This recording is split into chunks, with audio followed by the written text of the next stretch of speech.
ಬೆಂಗಳೂರು ಗ್ರಾಮಾಂತರ ಲೋಕಸಭಾ ಕ್ಷೇತ್ರದ ಸಂಸದರಾದ ಡಾಕ್ಟರ್ ಸಿಎನ್ ಮಂಜುನಾಥ್ ಅವರು ಇಂದು ಆನೇಕಲ್ ತಾಲೂಕಿನ ವಿವಿಧ ರೈಲ್ವೆ ಸಂಬಂಧಿತ ಸಾರ್ವಜನಿಕ ಸಮಸ್ಯೆಗಳ ಶೀಘ್ರ ಪರಿಹಾರಕ್ಕಾಗಿ ಭಾರತೀಯ ರೈಲ್ವೆ ಇಲಾಖೆಯ ಅಧಿಕಾರಿಗಳೊಂದಿಗೆ ಸ್ಥಳ ಪರಿಶೀಲನೆ ನಡೆಸಿದರು.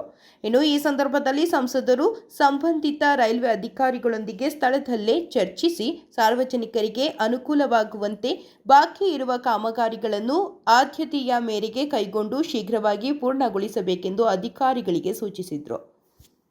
ಇನ್ನು ವಿಶೇಷವಾಗಿ ಸಂಸದರಾದ ಡಾಕ್ಟರ್ ಸಿಎನ್ ಮಂಜುನಾಥ್ ಅವರು ಆನೇಕಲ್ ಪಟ್ಟಣ ರೈಲು ನಿಲ್ದಾಣದ ಅಭಿವೃದ್ಧಿ ಕಾಮಗಾರಿಗಳ ಪರಿಶೀಲನೆ ಮತ್ತು ಹಲ್ದೇನಹಳ್ಳಿ ಗ್ರಾಮದ ರೈಲ್ವೆ ಗೇಟ್ ಬಳಿ ರಸ್ತೆ ಮೇಲ್ಸೇತುವೆ ನಿರ್ಮಾಣ, ಅವಡದೇನಹಳ್ಳಿಯಲ್ಲಿ ಗ್ರಾಮದಲ್ಲಿರುವ ರೈಲ್ವೆ ಕೆಳ ಸೇತುವೆ ಅಗಲೀಕರಣ ಸೇರಿದಂತೆ ತಾಲೂಕಿನ ವಿವಿಧ ರೈಲ್ವೆ ಸಂಬಂಧಿತ ಸಾರ್ವಜನಿಕ ಸಮಸ್ಯೆಗಳ ಶೀಘ್ರ ಪರಿಹಾರಕ್ಕಾಗಿ ಭಾರತೀಯ ರೈಲ್ವೆ ಇಲಾಖೆಯ ಅಧಿಕಾರಿಗಳೊಂದಿಗೆ ಸ್ಥಳ ಪರಿಶೀಲನೆ ನಡೆಸಿದರು.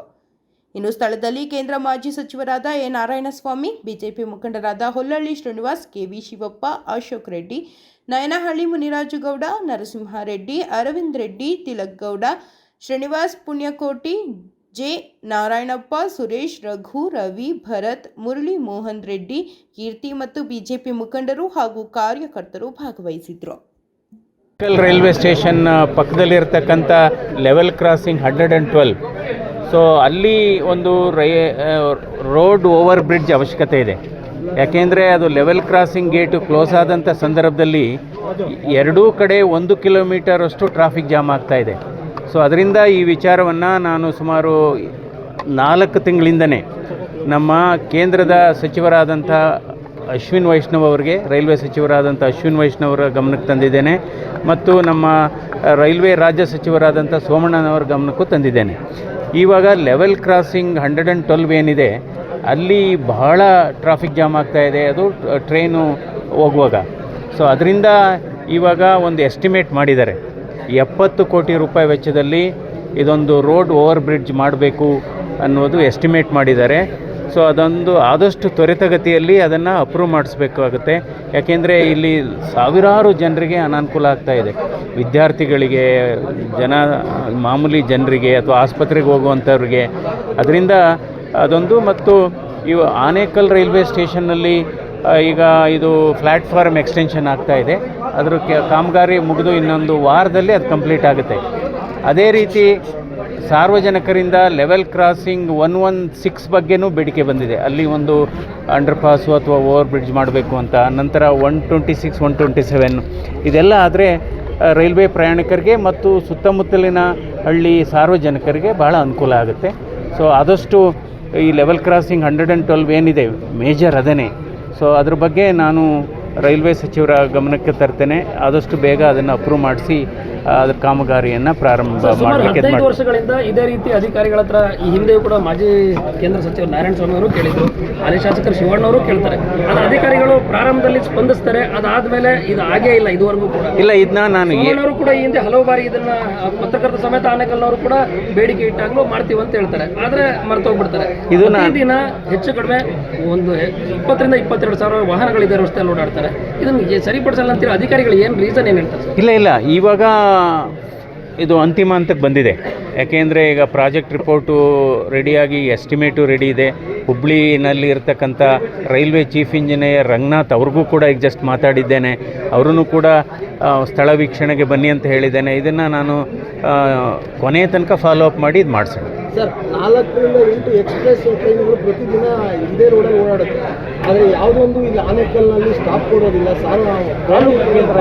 ಅನುಕೂಲ ಆಗುತ್ತೆ ಸ್ಟಾಪ್ ಕೊಟ್ಟರೆ ಅನ್ನೋದು. ಅಲ್ಲ, ನೋಡೋಣ ಈ ವಿಚಾರನ. ಅದು ಯಾಕೆಂದರೆ ಇದು ಆಪ್ರೇಷನ್ಸು ಸೇಫ್ಟಿ ಅಂತ ಒಂದು ಡಿಪಾರ್ಟ್ಮೆಂಟ್ ಇರುತ್ತೆ, ರೈಲ್ವೆ ಬೋರ್ಡಲ್ಲಿ ಒಂದು ಸೇಫ್ಟಿ ಡಿಪಾರ್ಟ್ಮೆಂಟ್ ಅಂತ ಇರುತ್ತೆ. ಸೊ ಅದಕ್ಕೆ ಪತ್ರ ಬರೆದಿದ್ದೇವೆ, ಅದನ್ನು ಅವ್ರು ಸ್ಟಡಿ ಮಾಡ್ತಾರೆ. ಯಾಕೆಂದರೆ ಒಂದು ಟ್ರೈನ್ ನಿಲ್ಲಿಸಿದರೆ ಏನಾದರೂ ಬೇರೆ ಟ್ರೈನ್ಗೆ ಏನಾದರೂ ಅಪಾಯ ಆಗುತ್ತಾ ಅದ್ರ ಬಗ್ಗೆ. ಸೊ ಅದ್ರ ಬಗ್ಗೆ ನಾನು ಬೆಂಗಳೂರು ಸೇರಿದಂತೆ ಬೇರೆ ಬೇರೆ ಕಡೆಗೆ ಪ್ರತಿದಿನ ಮಹಿಳೆಯರು ಹೆಣ್ಣುಮಕ್ಕಳೆಲ್ಲ ಕೆಲಸಕ್ಕೆ ಹೋಗ್ತಾರೆ ಸರ್ ಇಲ್ಲಿ ಟ್ರೈನ್ ಮೂಲಕ. ಸಂಜೆ 6 ಗಂಟೆ ನಂತರ ಇಲ್ಲಿಂದ ಆನೇಕಲ್ ಟೌನ್ ಸಂಪರ್ಕ ಕಲ್ಪಿಸೋ ರಸ್ತೆ ಹಾಳಾಗಿ 22 ವರ್ಷ ಕಳೆದೋಗಿದೆ. ಈ ಹಿಂದೆಯೂ ಈಗ ತಾವಿರುವಂಥ ಪಕ್ಷವು ಕೂಡ ಇತ್ತು, ಈಗ ಬೇರೆ ಸರ್ಕಾರ ಇದೆ. ಆದರೆ ಆ ರಸ್ತೆನ ಇದುವರೆಗೂ ಕೂಡ ರೈಲ್ವೆ ಅಧಿಕಾರಿಗಳು ಇಲ್ಲ. ಸರಿಪಡಿಸಕ್ ಹೋಗಿಲ್ಲ. ಅಲ್ಲ, ಇವಾಗ ತಾನೇ ನಾನು ರೈಲ್ವೆ ಅಧಿಕಾರಿಗಳಿಗೆ ಸಂಬಂಧಪಟ್ಟ ಅಧಿಕಾರಿಗಳು ಮಾತಾಡಿದ್ದೇನೆ. 47 ಲಕ್ಷ ರೂಪಾಯಿ ವೆಚ್ಚದಲ್ಲಿ ಇವಾಗಲೇ 45 ಲಕ್ಷ ರೂಪಾಯಿ ವೆಚ್ಚದಲ್ಲಿ ಈಗ ಆಲ್ರೆಡಿ ಟೆಂಡರೇ ಕರೆದಿದ್ದಾರೆ. ಬಹುಶಃ ಇನ್ನೊಂದು 3-4 ತಿಂಗಳಲ್ಲಿ ಅದು ಕಂಪ್ಲೀಟ್ ಆಗುತ್ತೆ.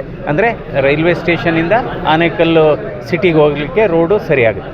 ರಾಷ್ಟ್ರೀಯ ಹೆದ್ದಾರಿಯಲ್ಲಿ ಪ್ರತಿನಿತ್ಯ ಲಕ್ಷಾಂತರ ಗಾಡಿಗೆ ಓಡಾಡ್ತಾರೆ. ಕನ್ನಡಪುರದಿಂದ ಅಡ್ಡದಲ್ಲಿ ಸುಮಾರು 2 ಅವರ್ ಟ್ರಾಫಿಕಲ್ಲಿ ಇರ್ತಾರೆ. ತುಂಬ ಸಮಸ್ಯೆ ಇದೆ ಸರ್ ರೈಲ್ವೆ. ಅಲ್ಲ, ಅದು ಈಗ ನಮ್ಮದು ರಾಷ್ಟ್ರೀಯ ಹೆದ್ದಾರಿ ಏನಿದೆ ಈ ಕೆಲಸ ನಡೀತಾ ಇದೆ. ಇವಾಗ ಡೈವರ್ಷನ್ಗೆ ಈಗ 3 ಲೇನ್ ಡೈವರ್ಷನ್ ಮಾಡಿದ್ದಾರೆ. ಅದು ಕೂಡ 5 ಕೋಟಿ ರೂಪಾಯಿ ವೆಚ್ಚದಲ್ಲಿ. ಈಗ ತಾನೇ ಪ್ರಾಜೆಕ್ಟ್ ಡೈರೆಕ್ಟ್ರಿಗೆ ಮಾತಾಡಿದೆ ನಾನು, ರಾಷ್ಟ್ರೀಯ ಹೆದ್ದಾರಿ ಪ್ರಾಜೆಕ್ಟ್ ಡೈರೆಕ್ಟ್ರಿಗೆ. ಅದು ಇವಾಗ ಏನಾಗಿತ್ತು, ಕೆಲಸ ಪ್ರಾರಂಭ ಆಗಿದೆ, ಆದರೆ ಡೈವರ್ಷನ್ ರೋಡ್ ಆಗಿರಲಿಲ್ಲ ಹಿಂದೆ. ಈಗ ಡೈವರ್ಷನ್ ರೋಡು ಆಗ್ತಾಯಿದೆ. ನಂತರ ಆಗಸ್ಟು ಸೆಪ್ಟೆಂಬರ್ಗೆ STRR ಈಸ್ಟ್ ಏನಿದೆ ಅದು ಓಪನ್ ಅಪ್ ಆಗ್ತಾ ಇದೆ. STRR ಈಸ್ಟ್ ಅಂದರೆ ಆ ಕಡೆ ಬರುತ್ತೆ, ಹೊಸಕೋಟೆ ಆ ಕಡೆ ಬರುತ್ತೆ, ಬಾಗ್ಲೂರು ಹೊಸಕೋಟೆ. ಅದು ಓಪನ್ ಆದಮೇಲೆ ನಮ್ಮ ಚಂದಾಪುರ ಹತ್ತಿಬೆಲೆ ಹೈವೇ ಏನಿದೆ ಅಲ್ಲಿಗೆ ಯಾವ ಟ್ರಕ್ಸು ಬರೋದಿಲ್ಲ, ಲಾರಿಗಳು ಬರೋದಿಲ್ಲ, ದೊಡ್ಡ ಯಾವ ವೆಹಿಕಲ್ಲು ಬರೋದಿಲ್ಲ. ಆಗ ಇದು ರಿಲೀಸ್ ಆಗುತ್ತೆ. ಬಟ್ ಈಗ 3 ಕಡೆ ಈಗ ಎಲ್ಲಿ ROB ನಡೀತಾ ಇದೆ. ಒಂದು ಗುಟ್ಟಳ್ಳಿ ಇದರಲ್ಲಿ, ಇನ್ನೊಂದು ನಮ್ಮದು ಇದು ಚಂದಾಪುರ, ಅದು ರೈಲ್ವೆ ಅಂಡರ್ ಬ್ರಿಡ್ಜ್, ಅದು ಎಕ್ಸ್ಪೆಂಡ್ ಆಗ್ತಾ ಇದೆ. ಆಮೇಲೆ ಒಂದು ಗೆಸ್ಟ್ ಲೈನ್ ಹೋಟೆಲ್ ಬರುತ್ತಲ್ಲ, ಅಲ್ಲೂ ಆ ಜಂಕ್ಷನಲ್ಲೂ ಆಗ್ತಾ ಇದೆ. ಸೊ ಬಹುಶಃ ಅದು ಕೂಡ 6-7 ತಿಂಗಳಲ್ಲಿ ಅದು ಆಗುತ್ತೆ. ಆವಾಗ ಟ್ರಾಫಿಕ್ ದಟ್ಟಣೆ ಕಡಿಮೆ ಆಗುತ್ತೆ. ಪೆಟ್ರೋಲ್ ಮತ್ತು ಡೀಸೆಲ್ ಎರಡೂ ಕೂಡ ಹೆಚ್ಚಾಗ್ತಿದೆ. ನಿನ್ನೆಗೂ ಕೂಡ ಗ್ಯಾಸ್ 29 ರೂಪಾಯಿ ಹೆಚ್ಚಾಗ್ತಿದೆ. ಸೊ ದೇಶಕ್ಕೆ ಏನಾದರೂ ಮತ್ತೆ ಹೊಡೆತ ಆಗ್ತಿದೆ ಅನ್ನೋದು ಅಲ್ಲ, ನೋಡಬೇಕು. ಇದು ಏನಾಗಿದೆ, ಜಾಗತಿಕ ಸಮಸ್ಯೆ ಆಗಿದೆ. ಇಸ್ರೇಲು, ಇರಾನು ಮತ್ತು ಅಮೇರಿಕದ ಯುದ್ಧ ನಿನ್ನೆಯಿಂದ ಪುನಃ ಪ್ರಾರಂಭ ಆಗಿದೆ. ಅಂದರೆ ಅದರಿಂದ, ಯಾಕೆಂದರೆ ಇವತ್ತು 90% ಕ್ರೂಡ್ ಆಯಿಲ್ಲು ಹಾರ್ಮುಜ್ ಕೆನಾಲ್ ಮೂಲಕನೇ ಬರಬೇಕು.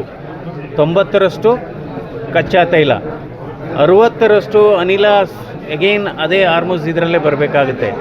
ಹೀಗಾಗಿ ಸಮಸ್ಯೆ ಆಗಿದೆ. ಆದರೂ ಕೂಡ ಭಾರತ ಸರ್ಕಾರ ಜನರಿಗೆ ಮೇಲೂ ಕೂಡ ಸ್ವಲ್ಪ ಏರಿಕೆ ಆಗ್ತಾ ಇದೆ. ಬೇರೆ ದೇಶಗಳಿಗೆ ಹೋಲಿಕೆ ಮಾಡಿದರೆ ಸ್ವಲ್ಪ ಕಡಿಮೆನೇ ಇದೆ. ಈಗ ಪಾಕಿಸ್ತಾನಕ್ಕೆ ಹೋಲಿಕೆ ಮಾಡಿದರೆ, ಅಥವಾ ಅಮೇರಿಕ ದೇಶಕ್ಕೆ, ಅಥವಾ ಬಾಂಗ್ಲಾದೇಶ, ನ್ಯೂಜಿಲೆಂಡು, ಆಸ್ಟ್ರೇಲಿಯಾ ಇದಕ್ಕೆ ಹೋಲಿಕೆ ಮಾಡಿದರೆ ನಿಜವಾಗ್ಲೂ ಇದು ಜಾಗತಿಕ ಸಮಸ್ಯೆ ಆಗಿರೋದ್ರಿಂದ ಇದೊಂದು ಬಹಳ ಜನರಿಗೆ ದೇಶಕ್ಕೆ 95 ದೇಶಗಳಿಗೆ ಸಮಸ್ಯೆಯಾಗಿದೆ. ಇದರಿಂದ ಆದಷ್ಟು ಬೇಗ ಯುದ್ಧ ನಿಲ್ಲಿ ಅಂತ ಪ್ರತಿಯೊಬ್ಬರ ಅಪೇಕ್ಷೆ ಕೂಡ ಆಗಿದೆ.